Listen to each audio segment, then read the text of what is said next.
As soon as you cross 181 days outside India आपको ये करवा लेना चाहिए। इतना पैसा एक ही साल में इंडिया में आ चुका है और आया कहाँ से है? आपके पास एक ऐसा है क्योंकि आपकी रूट्स इंडिया में है, तो इस मौके का आपको ज़रूर फ़ायदा उठाना चाहिए। मतलब काफ़ी मुश्किल है, बहुत लिमिटेड रूट्स हैं इन्वेस्ट करने के, बट 11.5 लाख करोड़, जी हाँ, इतना पैसा एक ही साल में इंडिया में आ चुका है और आया कहाँ से है? अपने इंडिया के एनआरआईज के बैंक खातों से। जी हाँ, इंडिया के बाहर लगभग 3.5 करोड़ नॉन रेसिडेंट इंडियंस, पीआईओज और ओसीआईज रहते हैं जो हर साल इंडिया में बहुत सारा पैसा भेजते हैं। बट इस साल तो रिकॉर्ड ही टूट गया जब 11.5 लाख करोड़ की धनराशि इंडिया में रिसीव हुई एनआरआईज के थ्रू। अगर आप डेटा की माने तो आज से 15-20 साल पहले ये मात्र 1.25 लाख करोड़ का था, जो कि ऑलमोस्ट 10x ग्रो कर चुका है। और वो ग्रो भी क्यों कर रहा है? क्योंकि इंडिया मार्केट अपॉर्चुनिटीज देता है एनआरआई इन्वेस्टर्स को पैसा लगाने के लिए और उसमें ज़बरदस्त रिटर्न बनाने के लिए। बट जितना सुनने में ईजी लग रहा है, ये उतना ईजी है भी नहीं, क्योंकि कॉम्प्लायंस, डॉक्यूमेंटेशन, केवाईसी, टैक्सेशन, इसमें बहुत सारा कन्फ्यूजन भी और बहुत सारा क्लटर है। जिसलिए आज हम आपके लिए ये वीडियो बना रहे हैं, जिससे हम आपको बहुत सारी क्लैरिटी दे पाएँ कि कैसे कॉम्प्लायंसेस, केवाईसी, टैक्सेशन का ध्यान रखना है, जिससे आप पैसा जो भेज रहे हो वो पैसे को आप सुरक्षित तरीके से इन्वेस्ट कर पाओ और उसमें बहुत बेहतरीन रिटर्न्स भी बना पाओ, है ना। अब क्योंकि इंडिया ऑलरेडी बाकी देशों को पीछे छोड़ चुका है रेमिटेंसेस में, तो एनआरआईज को अपने पैसे पे रिटर्न भी भरपूर मिलना चाहिए, है ना। तो आइए आगे बढ़ते हैं और इन सारे पॉइंट्स को डिकोड करते हैं और आपके लिए बहुत सिंपल तरीके से आपको समझाते हैं कि क्या वो एवेन्यूज है जिसमें आप पैसा लगा सकते हो। बट इससे पहले मैं आपको बताऊं कि क्या क्या वो एवेन्यूज है जहां पैसा लगा सकते हो, मैं आपको कुछ ऐसे रीजंस बताता हूं कि अगर आप as a NRI, PIO, OCI India में पैसा नहीं लगाना चाह रहे हो, कंफ्यूज हो, तो आपको ऐसे रीजन बताता हूँ कि क्यों आपको इंडिया में पैसा भेज के पैसा इन्वेस्ट भी करना चाहिए। नंबर 1 रीजन, इंडिया एक फास्टेस्ट ग्रोइंग इकॉनमी है। जी हाँ, अगर मैं पिछले 20 साल के डेटा की बात करूं तो निफ्टी ने ही S&P 500 को लगभग 4 से 5% से मात दी है एनुअलाइज रेट ऑफ रिटर्न में। जहां निफ्टी का रिटर्न 16% है पिछले 20 साल का, वहां पे S&P 500 मात्र 10-11% की रिटर्न पे है। अब कई लोग बोलेंगे कि भाई इंडिया में पैसा लगाना इतना ईजी नहीं है, तो वो हम आपको बताने ही वाले हैं। बट आप देखो कितना बड़ा गैप है रिटर्न का, जो आपको इंडिया में पैसा लगाने पे आप एक्स्ट्रा पैसा बना सकते हो, ठीक है। और इसके अलावा सिर्फ निवेश ही नहीं, कई एनआरआईज जो इंडिया में घर लेना चाहते हैं एज अ सेकेंड होम, की जब वो इंडिया में विजिट करें तो उसमें रह सकें, या अपने पेरेंट्स के लिए या सिबलिंग्स के लिए, तो उनके लिए पैसा लगाना भी सही रहेगा। कई लोग जो रिटायर होकर वापस इंडिया शिफ्ट होना चाहते हैं, कि आज से 10-20-25 साल पहले काम करके वापस इंडिया आएंगे, उनके लिए भी पैसा इंडिया में निवेश करना सही रहेगा, क्योंकि उस पैसे से फर्दर वो प्रॉपर्टी ले पाएंगे। तो बहुत सारे रीजंस भी हो सकते हैं, इसलिए आपको कंसिडर करना चाहिए कि आज इंडिया एक आपको बेहतरीन अपॉर्चुनिटी दे रहा है, जो कि शायद फॉरेन नेशनल्स के पास नहीं है, क्योंकि उनको एफपीआई रूट से ही इन्वेस्ट करना पड़ता है। आपके पास एक ऐसा है क्योंकि आपकी रूट्स इंडिया में है, तो इस मौके का आपको ज़रूर फायदा उठाना चाहिए। दूसरा रीज़न है डाइवर्सिफिकेशन का। भले ही आप यूएस में रहते हो, यूरोप में रहते हो, मिडिल ईस्ट में रहते हो, अगर आप कहीं भी इंटरनेशनल म्यूचुअल फंड्स में या ईटीएफ्स में पैसा लगाते हो, तो आप देखोगे कि आपका पोर्टफोलियो कॉन्सेंट्रेटेड रहेगा मात्र कुछ गिनती के स्टॉक्स में। अगर मैं यूएस मार्केट की बात करूं, जहां नैस्डैक, S&P 500 है, अगर आप पिछले कुछ साल का रिटर्न भी देखेंगे तो वो मात्र 5, 6, 7, 8 स्टॉक्स की वजह से ही आ रहा है। और वेटेज भी, अगर आप इंडेक्स का कंसंट्रेशन देखें तो वेटेज भी वही 7, 8, 10 स्टॉक्स में ही है ना। जो जैसे फेमस नाम आप देखते हो, Google, Microsoft, Amazon, Netflix, Tesla, Nvidia. So अगर आपका पोर्टफोलियो कॉन्सेंट्रेटेड है जो टेक रिलेटेड स्टॉक्स में, एआई रिलेटेड स्टॉक्स में, और पूरी तरह से डाइवर्सिफाइड नहीं दूसरी इंडस्ट्रीज़ में, और आप सोच रहे हो कि आप यूरोपियन ईटीएफ ले रहे हैं या फिर यूएस बेस्ड ईटीएफ ले रहे हैं या कहीं और का ईटीएफ ले रहे हैं और आपका पैसा डाइवर्सिफाई हो रहा है, तो शायद मिस्टेक हो रही हो। क्योंकि अगर आप पोर्टफोलियो होल्डिंग्स को स्टडी करेंगे तो आपको लगेगा कि मेजरली तो you are investing into tech related stocks. अब इसी की दूसरी तरफ बात करें इंडियन मार्केट की, तो इंडिया का जो निफ्टी है उसमें बहुत अच्छा मिक्स है बैंकिंग का, आईटी का, फार्मा का, रिटेल का, मैन्युफैक्चरिंग स्टॉक्स का, टेलीकॉम स्टॉक्स का, जहां पे आप अपने स्टॉक पोर्टफोलियो को, अपने म्यूचुअल फंड पोर्टफोलियो को बहुत अच्छे से डाइवर्सिफाई कर सकते हो और एक फ्लेवर लेस ऐड कर सकते हो अपने ओवरऑल पोर्टफोलियो में। तो सही कॉम्बिनेशन क्या रहेगा? ऑब्वियसली आप कुछ पैसा यूएस में रख रहे हैं या यूरोपियन स्टॉक्स में रख रहे हैं, उसके साथ साथ इंडिया में भी पोर्टफोलियो निवेश करें, जिससे जहां दुनिया भर की बड़ी कंपनियां इंडिया में निवेश करके अपने बिजनेस को एक्सपैंड करना चाह रही है, आपको भी ये मौका नहीं छोड़ना चाहिए कि उस ग्रोथ स्टोरी में आप भी इंडियन मार्केट में इन्वेस्ट करें और मल्टीपल सेक्टर्स में अपने पोर्टफोलियो को रियल वे में डाइवर्सिफाई कर पाएं। तीसरा रीजन है होम एडवांटेज, जो मैंने आपको बताया ही। भाई देखिए, फॉरेन नेशनल्स के लिए इंडिया में अगर कोई उनको स्टोरी या कोई स्टॉक पसंद भी जाए ना, इन्वेस्ट करना is just not possible. I know some of my friends who are married to foreign nationals, उनके पार्टनर्स इन्वेस्ट करना चाहते हैं इंडिया में, बट इतना ईजी नहीं है, इतना मतलब काफ़ी मुश्किल है। बहुत लिमिटेड रूट्स हैं इन्वेस्ट करने के, बट आप क्योंकि आपकी रूट्स इंडिया में, आप इजीली पैसा इन्वेस्ट कर सकते हो इंडिया में। तो बेशक आपको कोई स्टार्टअप में इन्वेस्ट करना हो या आपको नया कोई IPO लिस्ट हुआ हो, उसमें आपको स्टॉक में भागीदारी लेनी हो, आपको स्टोरी समझ में आती है, या फिर आपको एक अच्छा डाइवर्सिफाइड म्यूचुअल फंड पोर्टफोलियो बनाना हो, आपको होम एडवांटेज का फ़ायदा ज़रूर उठाना चाहिए, क्योंकि किसी के पास ये ऑप्शन भी नहीं है, हर किसी का। तो आपको ये ऑप्शन बिल्कुल भी नहीं छोड़ना चाहिए। अब बात करते हैं ऐसे कुछ पॉइंट्स की जिसमें आपको बहुत ध्यान रखना चाहिए अगर आप इंडिया में पैसा लगाना चाहते हैं। सबसे पहले है KYC। आपको अपनी KYC, अगर आप अभी नए कुछ साल पहले ही इंडिया से बाहर मूव हुए हैं, आपको अपनी KYC रेसिडेंट इंडियन से NRI में कन्वर्ट कराना मैंडेटरी है। As soon as you cross 181 days outside India, आपको ये करवा लेना चाहिए। आपके पास NRE NRO बैंक अकाउंट्स होने चाहिए, जिससे आप NRI KYC कन्वर्ट करने के बाद उन बैंक्स को अटैच भी कर पाए, है ना। अब इसमें भी आपको समझने वाला है, NRE NRO कन्फ्यूजन रहता है थोड़ा सा, बट NRE अकाउंट वो पैसा आप इन्वेस्ट कर सकते हो जो आप बाहर से भेज रहे हो, और NRO अकाउंट वो पैसा इन्वेस्ट कर सकते हो या उन पैसे के लिए यूज़ कर सकते हो जो आपका इंडिया में ही है, मतलब इंडियन प्रॉपर्टी से रेंट आ रहा हो, इंडिया में FDs हो या ओल्ड म्यूचुअल फंड पोर्टफोलियो हो, उसके लिए आप NRO यूज़ कर सकते हो। तो और इसके अलावा बहुत सारा कन्फ्यूजन होता है कि भाई आप FCNR अकाउंट यूज़ कर सकते हैं या FEMA या FAT का, बहुत सारे इस तरह के और भी कन्फ्यूजन होते हैं। उसमें भी आपको खासा ख्याल रखना है कि आप जब NRI KYC का डॉक्यूमेंटेशन करें तो इन चीज़ों को प्रॉपर तरीके से पूरा करें और इन फॉर्म्स को सही से भरें, जिसमें आप एक प्रोफेशनल गाइडेंस ले सकते हो। अगर आपको इन सब चीज़ों में समस्या हो रही है तो आप नीचे दिए गए नंबर्स पे हमें संपर्क कर सकते हो और आपकी हेल्प करेंगे स्टेप बाय स्टेप, आपके बिल्कुल कंप्लाइंस को ध्यान में रखते हुए आपकी KYC को सॉर्ट आउट करने की, ठीक है।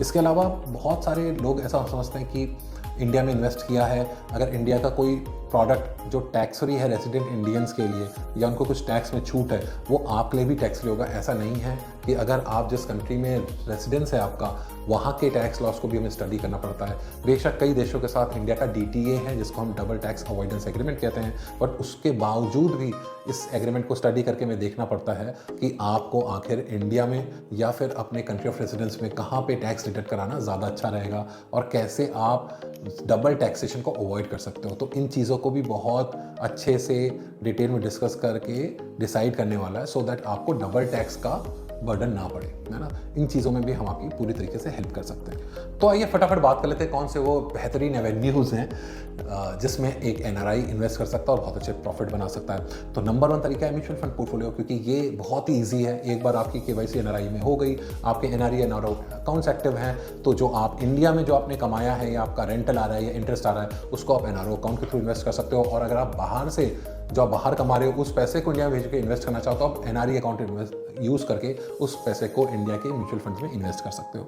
अब कुछ रेसिडेंट्स जो US और कनाडा में, उनके लिए कुछ रिस्ट्रिक्शंस हैं, सारी म्यूचुअल कंपनीज में इन्वेस्ट करना अलाउड नहीं है। और जो बाहर के दूसरे देशों के नारे हैं जैसे यूरोप या मिडिल ईस्ट या ऑस्ट्रेलिया के, उनके लिए ज़्यादा से ज़्यादा ऑप्शंस खुले हुए हैं। अब कौन से ऑप्शंस कौन से खुले हैं, कौन से बंद हैं, वो 1-to-1 डिस्कशन किया जा सकता है, बट स्टिल उसके अलावा भी आपके पास एम्पल नंबर ऑफ ऑप्शंस हैं म्यूचुअल फंड कंपनीज के, जहां आप एक बेहतरीन म्यूचुअल फंड पोर्टफोलियो बना सकते हो। दूसरा तरीका है डायरेक्ट स्टॉक्स में इन्वेस्ट करने का। तो आप जब भी अपनी NRI KYC कराएं तो उसके साथ एक डीमैट अकाउंट भी खुलवा सकते हैं, बट डीमैट अकाउंट खुलवाने के लिए आपका इंडिया में होना मैंडेटरी है। तो आप ऑनलाइन डीमैट अकाउंट नहीं खुलवा सकते हैं, आपका इंडिया में होना मैंडेटरी है। तो जब भी आपका इंडिया विजिट हो, अपने लिए डीमैट अकाउंट खुलवा के रख लें अगर अभी तक नहीं खुलवाया, और अगर पहले का खुलवाया तो उसको NRI KYC में कन्वर्ट करा दें। ऐसा करने से ही कुछ पैसा आप उसके लेजर अकाउंट में डाल के स्टॉक्स भी ले सकते हो या ETFs ले सकते हो या स्टॉक बास्केट्स ले सकते हो। ये भी एक अच्छा तरीका है लॉन्ग टर्म में आपको एक अच्छा इंडियन पोर्टफोलियो, स्टॉक पोर्टफोलियो बनाने के लिए। तीसरा तरीका है PMS, जिसको हम बोलते हैं पोर्टफोलियो मैनेजमेंट सर्विस। ये हाई टिकट है, जिसमें इंडिया में अगर देखा तो 50 लाख INR से स्टार्ट होता है। तो आप इसमें भी पार्टिसिपेट कर सकते हो अगर आपका पोर्टफोलियो ऑलरेडी 4 से 5 करोड़ का है, या आप इतना बड़ा सम अगले 2-3 साल में लगाना चाहते हो, तो आप PMS भी कंसिडर कर सकते हो। मैं 4-5 करोड़ इसलिए बोल रहा हूँ क्योंकि नॉर्मली हम क्लाइंट्स को तभी एडवाइस करते हैं वंस दे क्रॉस 4 to 5, तभी आप PMS कंसिडर करें, क्योंकि एक ही फंड में इतना ज़्यादा पैसा डालना, अगर आपका पोर्टफोलियो छोटा है 1-1.5 करोड़ का है, तो एक ही फंड में इतना ज़्यादा पैसा डालना कई बार एडवाइजेबल नहीं होगा, क्योंकि आपका कंसंट्रेशन एक ही फंड मैनेजमेंट टीम या एक ही फंड मैनेजर के पास ज़्यादा हो जाता है। तो सोच समझ के, अगर आपका ज़्यादा पैसा है 3-4-5 करोड़ है, तो आप कंसिडर कर सकते हैं एक PMS लेने का। बट PMS के साथ जुड़े हुए और भी बहुत कंडीशन होती है जो हम आने वाली वीडियोस में कवर करेंगे। बट एज एन एवेन्यू मैं आपको बता दे रहा हूँ कि PMS भी एक एवेन्यू है। आपको करना चाहिए नहीं करना चाहिए एक अलग सवाल है। है ना। तो आपके पास 50 लाख है और बड़ा पोर्टफोलियो तो PMS is also good option, जहाँ पे फंड मैनेजर 20 से 25 स्टॉक से कंसंट्रेटेड पोर्टफोलियो लेके आपका पैसे को संभालता है। इसमें भी कई सारा टैक्सेशन और बहुत सारे कंडीशंस हैं जो हम एक सेपरेट वीडियो में कवर करेंगे। बट अगर आप कंसिडर कर रहे हो और आप चाहते हो कि इसमें आप एक एक्सपर्ट ओपिनियन लेना चाहते हो तो आप नीचे दिए गए नंबर पर हमें संपर्क कर सकते हो। हम 1-to-1 कंसल्टेशन ऑफर करते हैं। We will able to tell you whether you should take a PMS और you should avoid a PMS, and if you should take a PMS, which PMS you should take, because there are hundreds and thousands of PMS available in the country right now. चौथा और सबसे नया और मुझे लगता है आने वाले समय में काफ़ी पॉपुलर हो जाएगा ये वेन्यू, ये है गिफ्ट सिटी का। जी हाँ, मैं बात कर रहा हूँ गुजरात इंटरनेशनल फाइनेंशियल सिटी की। ये एक ऐसा नया एवेन्यू खुला है इंडिया में जहाँ पे ये शायद इंडिया के ओवरऑल एनआरआई मनी मैनेजमेंट को, इन्वेस्टमेंट को चेंज कर दिया गया। It could be a game changer. तो ये इतना अच्छा तरीका है, या एक इतना अच्छा एवेन्यू बन रहा है, ऑप्शन बन रहा है जहाँ पे कोई भी एनआरआई जो इंडिया में इन्वेस्ट करना चाहता है उसको अपनी करेंसी में, अपनी होम करेंसी में इन्वेस्ट कर पाएगा। तो गिफ्ट सिटी में ऑलरेडी डॉलर बेस्ड प्रोडक्ट आ गए हैं। तो आप मान लीजिए यूएस में रह रहे हैं या कनाडा में रह रहे हैं या यूरोप में रह रहे हैं, तो कुछ गिने चुने प्रोडक्ट्स में अभी इसमें अलग अलग तरह के प्रोडक्ट्स हैं, म्यूचुअल फंड्स भी हैं, डीमैट भी खुल रहे हैं। आप अपनी होम करेंसी में मतलब डॉलर के थ्रू भी इन्वेस्ट कर पाएंगे और आपको एनआर में कन्वर्ट कराने की जरूरत नहीं है, और आप अलग अलग म्यूचुअल फंड या स्टॉक्स में इन्वेस्ट कर पाएंगे। अभी ये चीज़ काफ़ी नेसेंट स्टेज में, तो बहुत सारी चीज़ें खुलना बाकी हैं। अभी बहुत लिमिटेड म्यूचुअल फंड स्कीम्स उसमें ओपन हुई हैं, बहुत लिमिटेड एआईएफ्स या पीएमएसएस ऑप्शन ओपन हुए हैं। बट आने वाले 2-3 साल में ये वेन्यू काफ़ी बड़ा गेम चेंजर बन सकता है। इसके ऊपर हमने एक सेपरेट वीडियो बनाया हुआ है, स्क्रीन पे आपको इसका लिंक आ रहा होगा, दिख रहा होगा। आप हमारे प्रोफाइल में जाके इस वीडियो को और पूरी तरीके से डिटेल से देख सकते हैं, जिससे आपको आइडिया लग जाएगा कि गिफ्ट सिटी में फ़िलहाल अभी क्या क्या एवेन्यूज़ अवेलेबल हैं और आपके लिए कितना बड़ा गेम चेंजर ये साबित हो सकता है अगर आप एक एनआरआई हैं और इंडिया में पैसा लगाना चाहते हैं। और अल्ट्रा हाई नेटवर्थ एनआरआईज के लिए एक बहुत अच्छा ऑप्शन है एआईएस, जो minimum 1 CR of Indian rupees से स्टार्ट होता है। और एआईएफ भी मल्टीपल कैटेगरीज के हैं। कई एआईएफ हैं जो अनलिस्टेड स्टॉक्स में या प्री आईपीओ स्टॉक्स में पैसा लगाते हैं। ये ना कि सिर्फ स्टॉक्स में बल्कि डिवेंचर में पैसा लगाते हैं। और कुछ एआईएफ को फ्यूचर एंड ऑप्शंस में लॉन्ग और शॉर्ट पोजीशन लेना भी अलाउड है। अब आपको ये स्टडी करना है कि आपको क्या सूट करता है, आपके रिस्क एपेटाइट को किस तरह के एआईएफ सूट करेंगे। कि आपको बहुत सारे ऐसे एआईएफ लेने चाहिए जहाँ पे अनलिस्टेड स्टॉक्स में, आपको ऐसे एआईएफ लेने चाहिए जो लिस्टेड स्टॉक्स में कर रहा है। ये सब देख के ही करिएगा। कई एआईएफ में लिक्विडिटी इश्यूज़ का भी सामना करना पड़ा इन्वेस्टर्स को, क्योंकि AIF normally generally long term investment होता है 6-7-8 साल का, बट कई बार लिक्विडिटी इश्यूज आ जाते हैं, आपको बीच में पैसा चाहिए तो लिक्विड नहीं हो पाता है।